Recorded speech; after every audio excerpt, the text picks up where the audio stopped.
जुगनू बहुत दुबला पतला एक नंबर का कंजूस और लालची व्यक्ति था। वो अपने परिवार के साथ रहता था। परिवार में एक बूढ़ी माँ, पत्नी और बेटा था। उसकी पत्नी मोटी थी। उसे खाने का बहुत शौक था। उसे हर समय भूख लगी रहती थी तथा वो एक बार में 10 आदमियों का खाना खा लेती थी। जुगनू का बेटा चीनू बहुत शरारती था। अरे भगवान, नाश्ता कहाँ है? जल्दी लाओ, मुंशी मेरा इंतजार कर रहा होगा।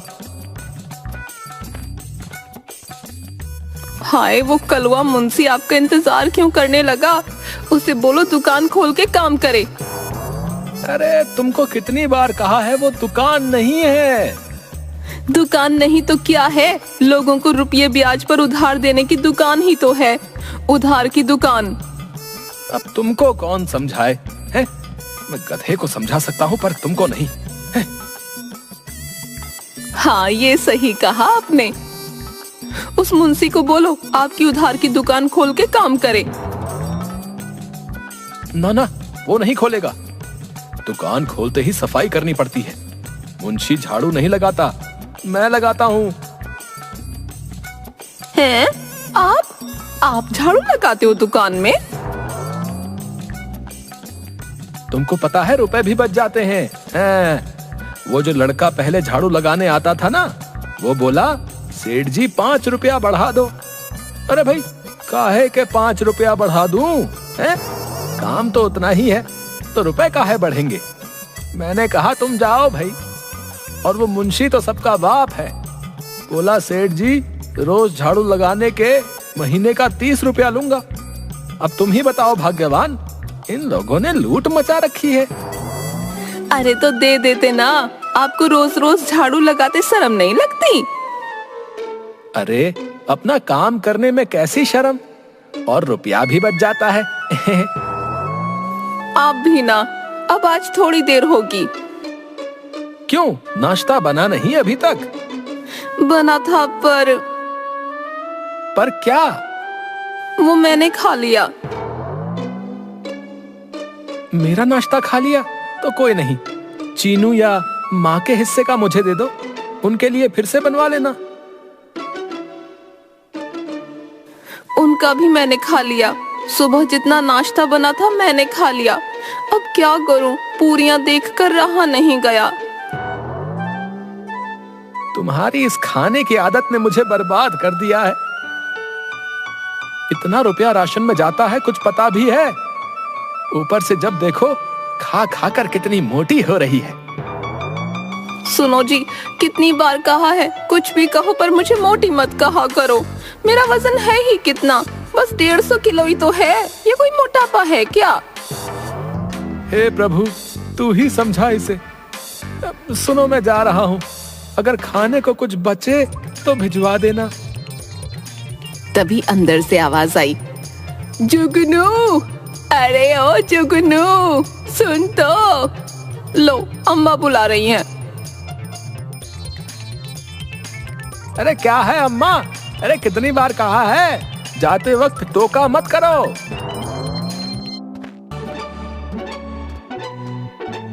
बेटा, मैंने कब टोका?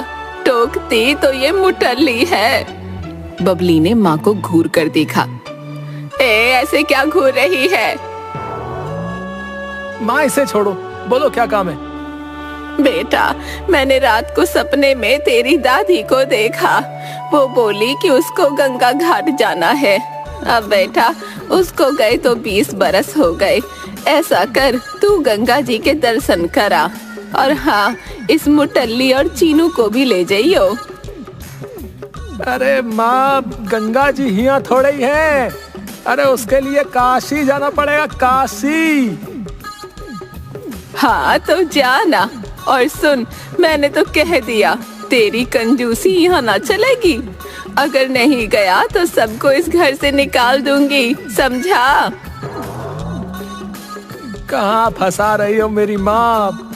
मैं और बेटा तो सही है, लेकिन इसका तो किराया भी 4 के बराबर लगेगा।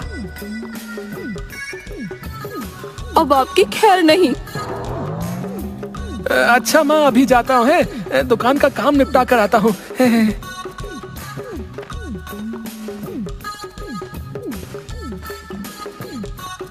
दुकान में, अरे मुंशी, माँ ने काशी जाने के लिए कहा है।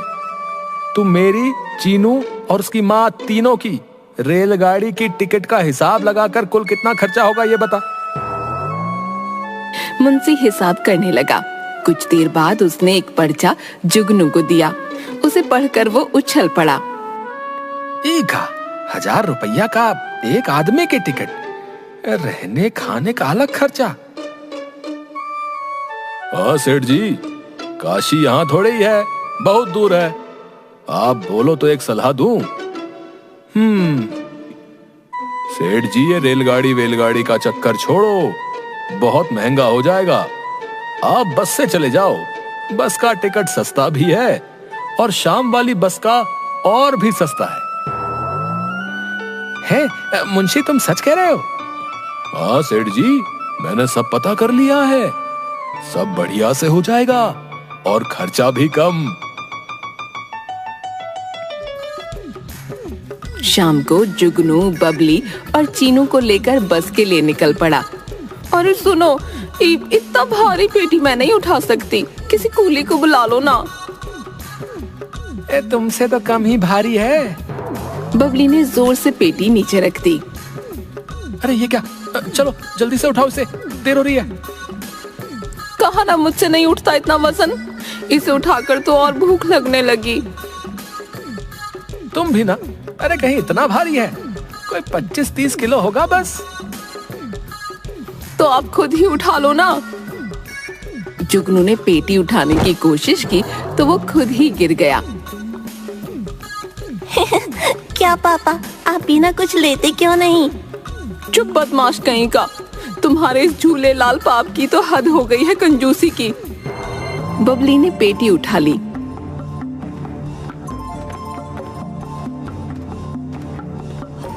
तीनों स्टैंड पर पहुंचे तो वहां बहुत भीड़ थी। जुगनू एक आदमी से, ए भैया, ये शाम को काशी जाने वाली बस कौन सी है? देखो भैया, ऐसा है, शाम की कोई बस नहीं है, ठीक है? वो सामने वाली बस अभी आधा घंटे में चलने वाली है, ठीक है? बस के पास बहुत भीड़ थी। उसमें बैठने के लिए एक दूजे को लोग धक्का दे रहे थे। पापा, क्या हम इस बस में जाएंगे? अरे ना, में तो खड़े होने की भी जगह नहीं है, हम ना जाएंगे इसमें। कोई ढंग की बस हो तो बताओ। तुम यहीं रुको, मैं पता करके आता हूँ। जुगनू ने थोड़ा आगे जाकर देखा। सड़क पार एक पुरानी सी टूटी फूटी बस खड़ी थी। उसके पास बस एक आदमी खड़ा था। ओ भैया, ये बस काशी जाएगी? आदमी ने हाँ में सिर हिलाया। कब जाएगी? आदमी ने कोई जवाब नहीं दिया। ओ भाई, ये बस शाम को चलेगी ना? आदमी हाँ में सिर हिलाकर भाग गया। इतने में पहली वाली बस स्टार्ट हो गई। वो खसाखस भरी हुई थी। उसकी छत पर भी लोग बैठे थे। वो हॉर्न बजाती हुई चली गई। पूरा बस स्टैंड वीरान हो गया। अरे चलो चलो, हमारी बस वो रही सामने। हाँ, तीनों उस बस के वहाँ गए। पापा, ये बस चलती भी है? ये तो टूटी फूटी है। तुम्हें उससे क्या है, बस काशी पहुंचा दे। चलो चलो, अंदर चलो। जुगनू और चीनू अंदर चले गए, पर बबली बस के दरवाजे में फंस गई। हाय अम्मा, मर गई। अरे जी, मुझे अंदर खींचो। जुगनू और चीनू दोनों बबली का हाथ पकड़कर अंदर खींचने लगे। जोर लगा के हईशा, जोर लगा के हईशा। तीनों बस के अंदर बैठने के लिए ढंग की सीट देखने लगे। सुनो जी, ये वाली सीट बढ़िया है, यहाँ बैठेंगे। कहकर वो सीट पर बैठ गई और चीनू उसकी गोद में बैठ गया। जैसे तैसे जुगनू भी वहीं फंसकर बैठ गया। हाँ भाई, सब लोग ढंग से बैठो। ये बस कब चलेगी? बस अभी चलने वाली है। भैया, ये बस तो एकदम खाली पड़ी है। कोई और सवारी नहीं आएगी क्या? नहीं नहीं, कोई और नहीं आएगा, तुम लोग आराम से बैठो, कहकर वो जोर जोर से हंसने लगा। तभी बस स्टार्ट हो गई। पूरी बस जोर जोर से हिलने लगी और जुगनू सीट से नीचे गिर गया। पापा गिर गए, पापा गिर गए। चुप बदमाश! भगवान, पूरी सीट तो तुमने घेर ली है, मैं पीछे वाली सीट पर बैठता हूँ। बस हिचकोले खाती हुई चलने लगी। सुनो, जरा संभल कर, कहीं वहाँ भी ना गिर जाना। अम्मा, मैं भी अकेले सीट पर बैठूंगा, यहाँ कैसे खेलूंगा? अच्छा ऐसा कर, सामने जाके बैठ जा, मैं भी थोड़े अपने पैर फैला लूं। रात होने पर बस में अंधेरा हो गया। अरे बत्ती जलाओ। बत्ती नहीं है। फिर उसकी जोर जोर से हंसने की आवाज आई। सुनो जी, किसी होटल में बस रुकवाओ, मुझे तो बहुत भूख लग रही है। ये बस सुबह से पहले कहीं नहीं रुकेगी। फिर उसकी जोर जोर से हंसने की आवाज आई। अरे सुबह खा लेना, अभी खिड़की खोलकर आराम से सो जाओ। भूखे पेट नींद, ये बढ़िया मजाक है। तभी उसे खाने से भरी हुई हवा में नाचती थाली दिखाई दी। उसने बोलने की कोशिश की पर मुंह से आवाज नहीं निकली। बबली ने थाली पकड़ ली और सब खा गई। उसके बाद मिठाई की थाली हवा में नाचने लगी। उसे देखकर बबली की आंखें बड़ी हो गईं। उसने उस थाली को पकड़ा और सब कुछ खा गई। बस सब्जी पूरी और मिल जाए। उसके सामने सब्जी पूरी से भरी थाली प्रकट हो गई। उसने फटाफट सब खाया और एक लंबी डकार लेकर सो गई। जुगनू उंगलियों पर गिनकर हिसाब करने लगा। एक आदमी का 1000, 2 का 2, नहीं भगवान के तो बस खाने का 1000 हो जाएगा। हे प्रभु, इतना खर्चा करवाओगे तो कोई लॉटरी भी लगवा दो। कहकर वो खिड़की पर सर रख कर कुछ सोचने लगा। तभी उसके कान में कुछ लगा। अरे बाबा, अब मच्छर भी खून चूसेगा। तभी उसके बालों पर कुछ लगा। उसने ऊपर की ओर देखा तो नोटों की गड्डियां हवा में उड़ती हुई दिखाई दी। उसने आंखें मल-मल कर देखा। ये असल के रुपए हैं। उसने दूसरी गड्डी पकड़ी तो और 10 गड्डियां हवा में नाचने लगीं। जुगनू खुशी से गिरते पड़ते पेटी के पास गया।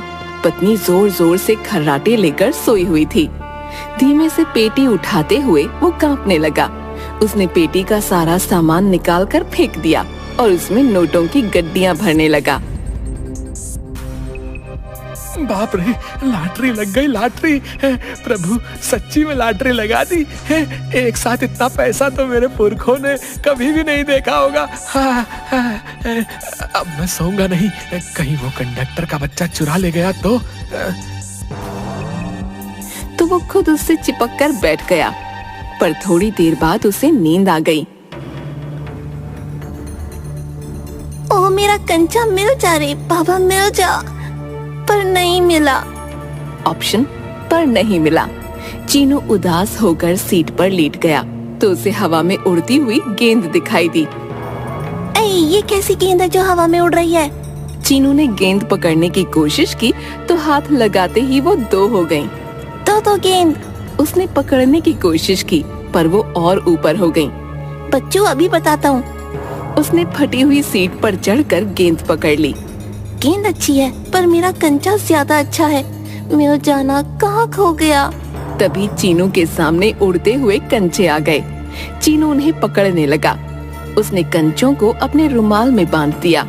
वाह, कितने सुंदर और बढ़िया कंचे हैं, मजा आ गया। वो पटली को सिर के नीचे रखकर सो गया। थोड़ी देर बाद बबली की आंख खुली। हाय रे, बड़ी भूख लगी है। काशी तो अभी बहुत दूर है, कहीं से कुछ चटपटा मिल जाए तो मजा आ जाए। तभी उसे हवा में पकवानों से भरी थाली दिखाई दी। वो पकड़ने की कोशिश करने लगी तो वो और दूर होती जाती। उसके पीछे जाते जाते बबली बस की अंतिम सीट तक पहुंच गई। आ जाना, क्यों भागे जा रही है? कहकर उसने छलांग लगा दी, पर वो खुद ही हवा में गोल गोल घूमने लगी। बचाओ, अरे बचाओ, बचाओ! वो धड़ाम से नीचे गिरी और पूरी बस उछल गई।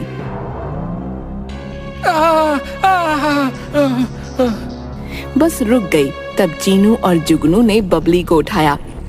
इस ड्राइवर और कंडक्टर को छोड़ूंगी नहीं। उसने ड्राइवर सीट पर देखा तो वहाँ कोई नहीं था। सुनो जी, ये दोनों कहाँ गायब हो गए? पता नहीं, इस बस से अब तक कोई नीचे नहीं उतरा। उन्होंने यहाँ वहाँ देखा पर कोई नहीं था। सवेरा हो गया, लगता है काशी आ गया। चलो चलो नीचे उतरो।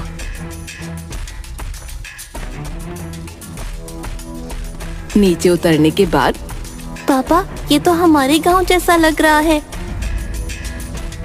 नहीं बेटा, ये काशी है। बस स्टैंड सब जगह एक सा होता है। ओ देखो, ये तो वही गांव का खीरे वाला है।